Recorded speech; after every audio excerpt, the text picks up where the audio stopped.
communist Chinese technicians building submarine pens for possible future use by the submarine fleets of the two major communist powers. Reports and rumors which we here have looked into, and which we would like to have you look into, too, after a short time out. What we've heard about the activities of Russians and Chinese in Cuba today has come to us from men like Ray Robinson, for example, who was a pilot for Cubana Airlines. Robinson was a first lieutenant in the United States Air Force before that, and a short time ago he told our man in Miami, Alexander Rourke, about Soviet MiG planes, missiles, and submarines in Cuba. How many MiGs did you say that they have there? Well, at the time that I was there, the last count I had was somewhere around 35, but it's been a great lapse of time since that time, so they might have more because there has been quite a bit of shipping in and out of Russian and... Have you seen the Russians and the Czechs? Yes, I have. I've seen them on quite a few occasions, and also I've seen two Red Chinese. Since just recently left there, they're coming out more and more. What about, we've heard these rumors of rocket bases and so forth in Cuba. What have you heard about them? Well, I understand at the present time now in the Rio del Pinar area that they have actually started construction of somewhat close resemblance of a rocket base in that area. And I'm not too sure as to, I've never seen it myself, but I have had very good reports from reliable sources that they were there. And also airfields that they're going to expand for larger type aircraft bombers. Ray, have you heard anything about the rumors of submarine bases being built out on Cuba, larger open space? Yes, we have. We have heard many rumors. Many of the people there will talk about have believed that they are starting constructions on subbase, and especially if it's nothing for just refueling. And the reports go on, with Neil Macaulay next. He was an American who fought for Castro, was given a farm in Pinar del Rio in Cuba for his services, and then pulled out of Cuba to escape the communist takeover there. Said Mr. Macaulay, there are a number of people there who came from behind the Iron Curtain. There are a number of Russians and probably more Chinese communists, and various assortment of Czechs and Poles, Hungarians and Yugoslavs. The Russians are the most conspicuous because they always go in groups of 3 or 4. They always have to have a secret policeman or a Communist Party member among the group, and they don't mix with the people at all. They wear these heavy and blue serge suits in the tropics, and they're out of place. They just look foreign there in Cuba. Have you met any of them? Well, I met the agricultural team in Pinar del Rio province, and So what do you think these people are there for? Are they just agricultural technicians, or do you think they have more important duties? oh well, I'm sure that there's a good infiltration of secret service, secret policemen, or intelligence agents mixed into this group. And there, of course, these, I'm certain that they're political organizers, too. what Ray Robinson and Neil Macaulay were talking about in those interviews was the problem of Cuba right now, as most Americans see it. And this is the problem of a communist-controlled or a communist-influenced military base in the Americas, which poses a direct, head-on military threat to our homes, our factories, and to our future. These are the obvious things that concern and disturb us about a Cuba in which the only organized political party allowed to operate today in Cuba is the Partido Socialista Popular. This is the Communist Party. These are the obvious things about today's Cuba, but they are not necessarily the most important things, certainly not in an age of intercontinental air power.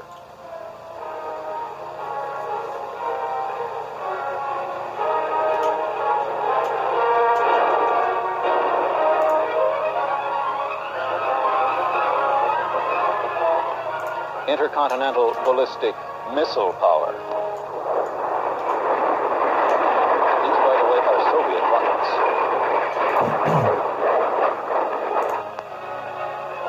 but especially missile-carrying nuclear submarines, which Mr. Khrushchev informed the world in a speech 2 weeks ago were now operational and part of the USSR submarine fleet. The Soviet Union and Communist China are just as aware as we are of the enormous importance of the missile-carrying sub as a moving, hard-to-spot missile-launching platform. No base on land, whether it's Cuba or any place else, can compare with this in today's kind of warfare. Now, this does not mean that military bases on land have no value anymore, but it does mean that Cuba is not particularly important to a communist Russia or to a communist China as a military base. You see, the leaders of those two communist powers have other, bigger, and much more important goals in mind in South America than just a military foothold on an island in our front yard. Cuba is particularly important to the Soviet Union and to Communist China in other ways, about which John Q. American there, and that means all 180 million of us, knows little or nothing. So it's just got three mainly because it's very hard for him or for anyone else to see men like these from the tourist alleys south of the border. The issue is these men seldom, if ever, get into the hotels, the bars, or the gambling casinos of those alleys. Bars, gambling, casinos, entertainment. And what moved them to the kind of revolution they pulled off successfully there almost 2 years ago. What? Makes that island, the island of Cuba, particularly important to both of the communist powers. So entertainment. What is there about those men and their revolution in Cuba that's so special? Well, something that this fellow is supposed to have decided about 43 years earlier, as he tried to make another revolution stick and work in Russia.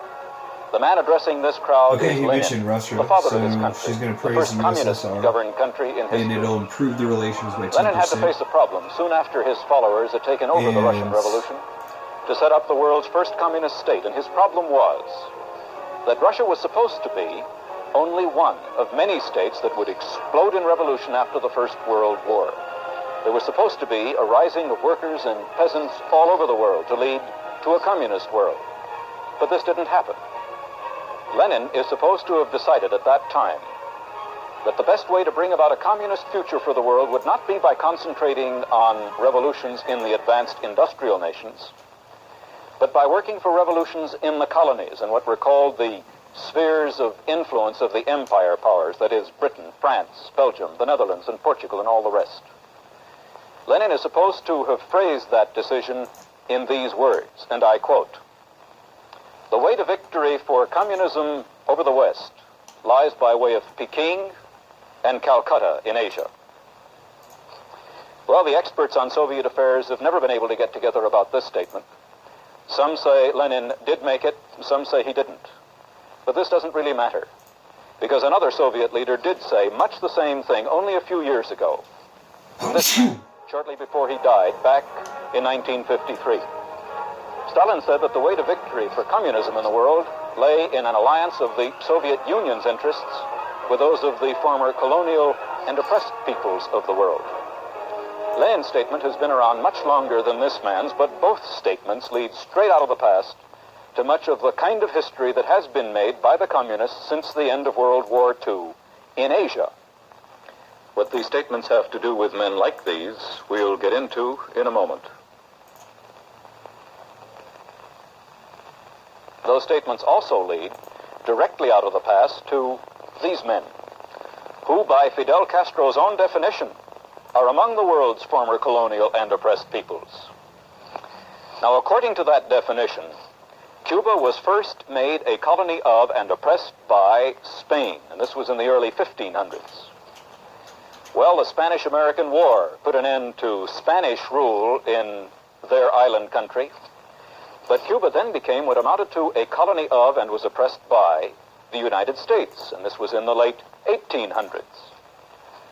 According to Castro, this situation lasted until about January the 8th, 1959, which was when his revolution reached Havana to finish Chapter 1 in the Battle of America. This may not be history as you know it from your American history books, but it is the kind of history these men believe, which is now being written into new Cuban textbooks for the primary and secondary schools in their country. For Juan Desprado here, it was a kind of history that this man wanted to see end. Juan had one burning ambition when he joined Castro in the Sierra Maestra Mountains back in 1956, and his ambition was to see Cuba free. That is, free of a government and a way of life that allowed what this man called foreign interests and big landowners to take Cuba's best farmlands away from Cuban farmers to be worked for the benefit of people outside Cuba.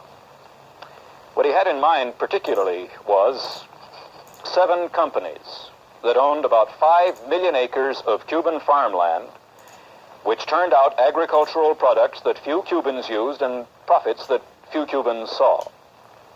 Those 7 companies had their home offices in the United States, and those 5 million acres were about half of all the land under crops in Cuba. They were paying dividends to American investors away off in the United States. This was colonialism to Juan Desprado. And so this man fought for what he called freedom and for land reform in his nation of mostly farmers. His friend Núñez Iberas here had worked for several years as a mechanic in the Guantanamo Naval Base, and this is the American military base in Oriente Province off in eastern Cuba. Núñez was one of 8 children born to Guajiro parents, peasants who owned no land, who made their living cutting cane for one of the 161 sugar grinding mills on the island. Until Núñez was 15 years old, his world reached all the way from his bohío to the general store in the village. And the bohío was home.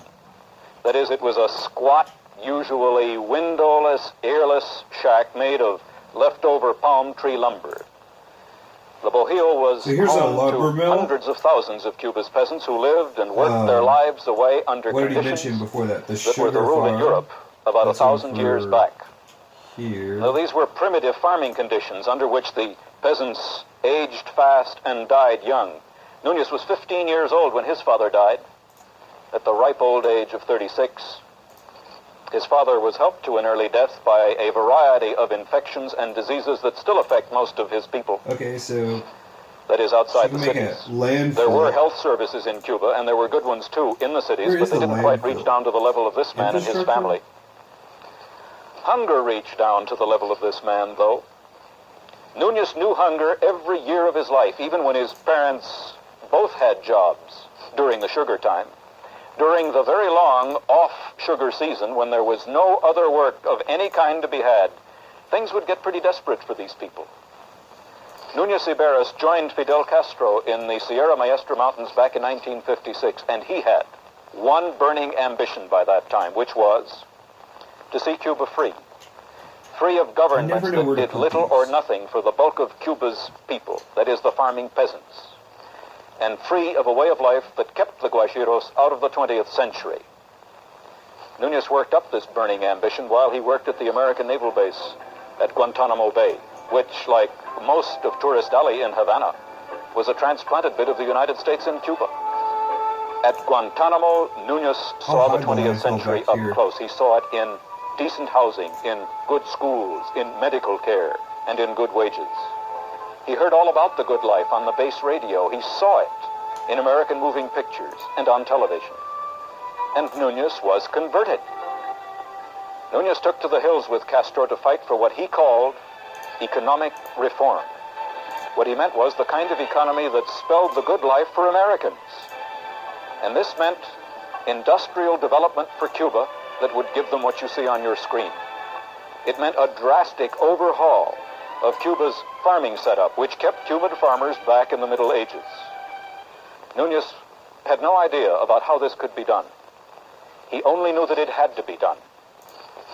And his friend Jose Martinez here agreed with him. Jose joined Castro in 1956 too, because at that time Jose had one burning ambition, and that was to see Cuba free. Free of governments and a way of life that allowed what this man called foreign interests to dig up and haul out of Cuban mines such things as chromite, manganese, copper, and nickel. Jose, you see, was a miner. And although he received pretty good wages working for a Cuban branch of an American company in the United States, here's an iron mine. he resented the fact that Cuba's mineral riches were not being worked in Cuba to make more jobs and better lives possible for his people. Instead, Cuban iron ore, as an example, was shipped off to places like the Tidewater plants of the Bethlehem Steel Company off in Baltimore, Maryland. And way off there, Cuban ores were used to make more jobs and better lives possible for Americans. Jose Martinez wanted to see economic reform in Cuba, too. That is, the kind that would force foreign users of Cuban minerals and ores to mine them and process them in his country. As he saw Cuban history, ever since the year 1511, foreigners, first Spain, then the United States, had been pulling minerals and ores out of Cuba with little or no benefit to his people. It was time for a change, and Jose fought his way into Havana with Castro to bring about that change. And it was change that interested Pedro Jimenez here, too. But Pedro's interest in change was not quite the same as the others. This man had a burning ambition, too, and that was to see Cubans treated as dignified human beings.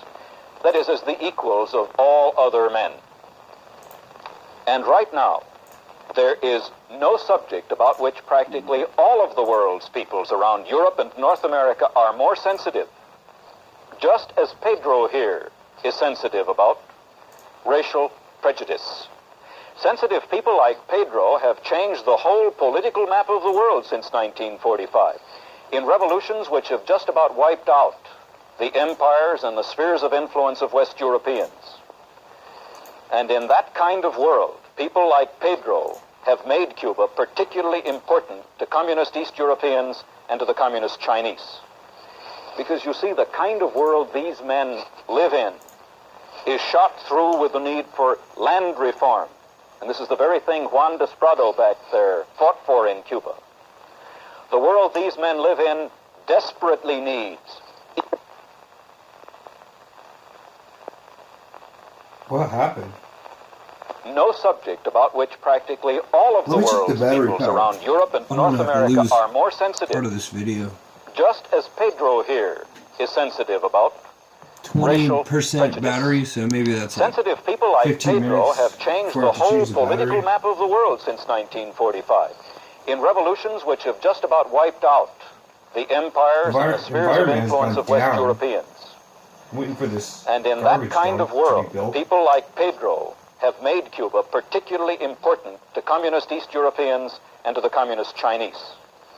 Because you see, the kind of world these men live in it's almost is shot through with the need for land reform. And this is the very thing Juan Desprado back there fought for in Cuba. The world these men live in desperately needs economic reforms, industrial development to change the world from the poor agricultural place it is to the better, more industrialized place it could be, just as Núñez Iberas and Jose Martinez fought for this in Cuba. And in that kind of world, Núñez and Jose is going down. Relations have made Cuba with the U.S. particularly are really important bad. to a communist Russia and China. Because Government those are the kind of foreign interests office. which, not too long ago, It's sort of like an Joseph Stalin said the Soviet Union should line up with in order to bring about a final victory for communism over the non-communist West. Because John Q. American doesn't live in that kind of world. You can put it right next to He doesn't see the kind of Cuba these men fought over in revolution. tourist district. For which reason he doesn't really understand how serious a threat to his way of life the kind of Cuba they helped to set up has become. This cabaret still Somehow, hasn't despite been the built. fact that no person on this planet has a greater number or variety of ways Okay, so not to read about, only do they want secret to police, hear about, to know about things, They there want a hasn't police been much station. in the tons of newsprint that John Q. Or American radio has now. read through, and the uncountable hours of time he's listened through, to help him know how and why the words restaurant land down reform here. have been and still are the stuff that It's a revolutions are gourmet made of. restaurant. He hasn't read much about how and why the kind of economic reforms that Iberas and Martinez want to see for Cuba is so hard for Cuba and for so much of the rest of the world to get. And unfortunately for millions of other Americans just like him, there cocktail hasn't bar. really been much passed on to him through all those ways he has to know about things, which would disprove the idea that he really is a better human being than Cubans, or Indians, police station. or Chinese, or Negroes, among others. After all, compare his kind of life with theirs. If those people had minds that were just as good as his, and if they can do things just as well as he can, why haven't they done what he's done to live so well? Well, let's get into that one after we have a short time out. Police station. We gotta improve those relations with the U.S. I spoke to a half-dozen young people from different parts of South America who were in the Soviet Union as students here at the University of Moscow. Their tuition was free, their transportation was paid. All of them were from small towns and villages in their respective countries. When they finished their studies in this place, they intended to head back to those towns and villages. How did they feel about this opportunity? Very grateful, they told me. What kind of program was it that put them in that university in the Soviet capital? It was a special program that began 2 years ago in communist China and last year in the USSR to educate and train young Ecuadorians, Bolivians, Paraguayans, Peruvians, and the rest in the ideas and the ways of Marx and communism, and also a variety of specially selected subjects. The Those environment young is just people going trained down. here, sent back to their villages and towns, will wait for the day to do the things that have to be done to stabilize any revolution. If and as Castro's revolution goes well, and with communist help, the next 19 chapters of the Battle of America are written. The students trained there will have their chance to step into power in their countries, and there isn't much doubt about this. This will happen for very much the same reasons that Cuban communists are moving into power in Cuba now. You see, Fidel Castro could fight a revolution without people trained in economics and in finance and in problems of transportation and communications, without training in running businesses and industries and agriculture. But Castro could not stabilize his revolution without such people. When I asked those young South Americans at the University of Moscow this summer what courses they were taking, interestingly enough, they were studying economics, finance, problems of transportation, communications, and the rest. It's an important characteristic of revolutions that they leave political, social, and economic vacuums, because the people who run revolutions find that they cannot trust the people they revolt against. And in order to make their futures secure, they often use very effective methods to make sure that people like these will not endanger their revolution. This fellow on your screen may have been trained in some important field of government work, but to these men, he's the enemy. And in dealing with such enemies, the way you are about to see, what you are about to see, is the stuff that vacuums which follow revolutions are made of. How's the environment now after those? It improved a small amount. Crime safety is going up. You're witnessing Why an is no one execution- working at the salt an mine? execution of a former military commander in Cuba. They are. Where's the export? Huh. I don't know what's Given the happening. choice of giving the command for his own No salt execution. is being exported. I don't know why. And so enemies disappear in revolutions.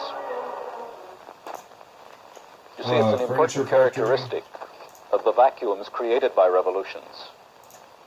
It's an important characteristic of vacuums, as any Papaya good farm? physics textbook will point out, that vacuums can be filled and filled easily. Who was there in Cuba? Among those Castro and his revolutionaries could trust, and by that I mean not from the upper or the middle classes or from the workers either, because those groups had been in with the government Castro threw over. Who was there in There's Cuba? one papaya farm. Among the farming peasants particularly, from those small towns and villages, who could step in to fill the vacuum after Castro came to power? Where were the non-communist, educated, and trained people